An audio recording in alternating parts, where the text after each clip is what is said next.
Kita semua pasti pengen kan, belajar itu jadi lebih efektif. Informasinya nempel di kepala, nggak gampang lupa. Nah, kali ini kita akan bongkar rahasianya lewat 3 pilar pembelajaran mendalam.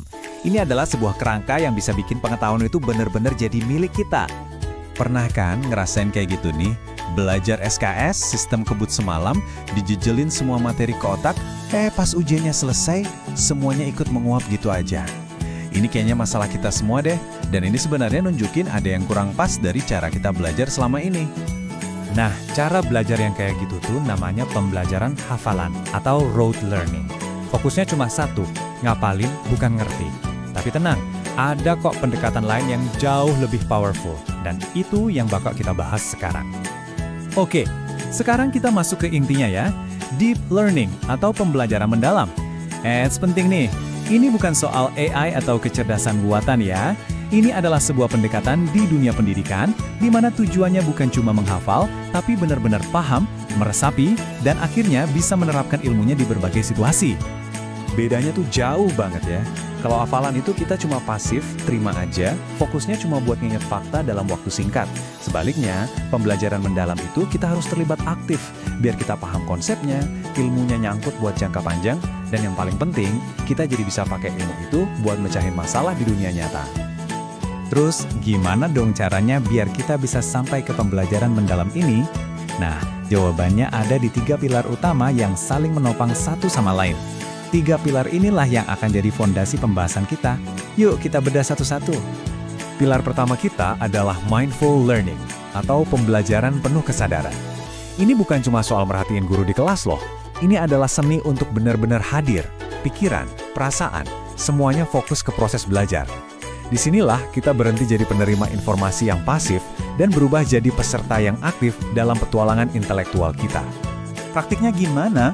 Artinya, kita sengaja terlibat secara sadar. Kita buka pikiran buat lihat satu ide dari banyak sisi, nggak cuma dari satu arah. Kita juga jadi kritis, nggak telan mentah-mentah informasi. Dan yang nggak kalah penting, kita jadi lebih fleksibel dan belajar mengelola emosi.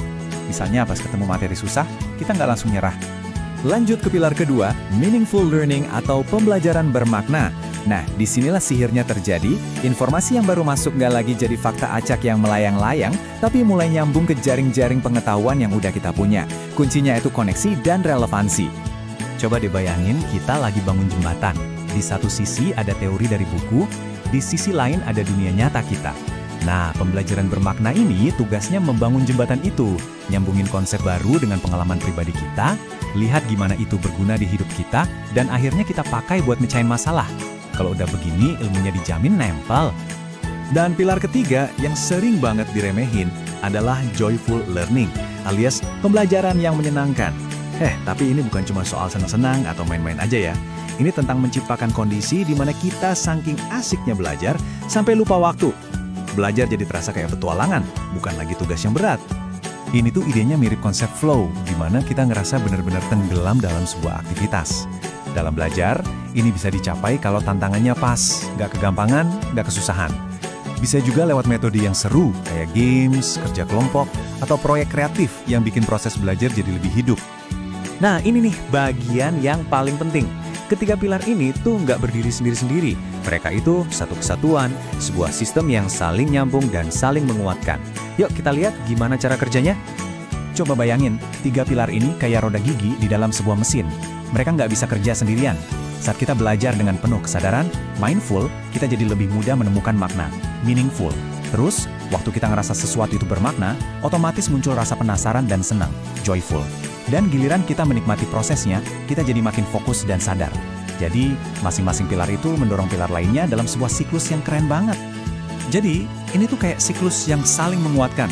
Kesadaran penuh bikin kita jadi paham lebih dalam.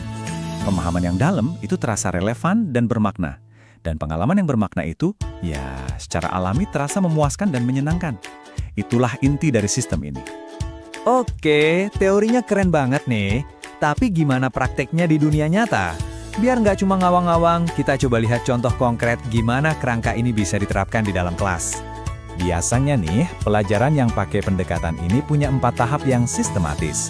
Mulai dari persiapan buat mancing rasa ingin tahu, Lanjut ke eksplorasi buat cari maknanya, terus aplikasi biar seru dan interaktif, dan ditutup dengan refleksi buat memastikan ilmunya benar-benar meresap. Biar lebih kebayang lagi, kita ambil contoh dari pelajaran pendidikan agama Islam, yaitu tentang konsep ihsan.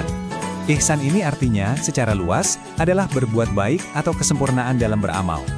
Nah, gini cara kerjanya. Di fase persiapan, siswa diajak refleksi pribadi.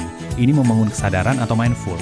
Terus di eksplorasi, mereka nyambungin konsep ihsan ke dunia modern, ini membuatnya jadi meaningful. Di aplikasi, mereka bikin proyek nyata di komunitas, ini bikin prosesnya jadi joyful. Dan terakhir, di refleksi, lewat jurnal, pemahaman mereka jadi benar-benar mendalam. Oke, setelah lihat semua ini, jadi kenapa sih pendekatan pembelajaran mendalam ini penting banget? Manfaat utamanya apa? Yuk kita rangkum poin-poin kuncinya. Dampaknya tuh, wah lebih dari sekadar nilai bagus di rapor. Ini soal ngembangin kemampuan berpikir kritis yang kepake seumur hidup. Ini soal menumbuhkan motivasi dari dalam diri. Bahkan, ini bisa meningkatkan kesehatan mental kita, karena belajar jadi pengalaman yang positif. Ujung-ujungnya, ini semua ngebekalin kita buat hadapi tantangan dunia nyata yang makin kompleks. Jadi, pelajaran utamanya adalah ini.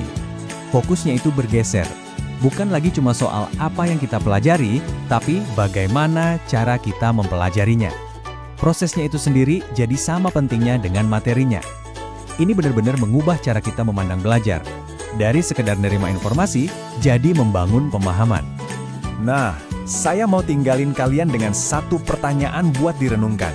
Coba deh bayangin, potensi apa yang bisa kita buka kalau setiap pengalaman belajar itu dirancang untuk melibatkan kesadaran kita, nyambung dengan hidup kita, dan memicu rasa senang dalam menemukan hal baru. Itulah janji dari pembelajaran mendalam.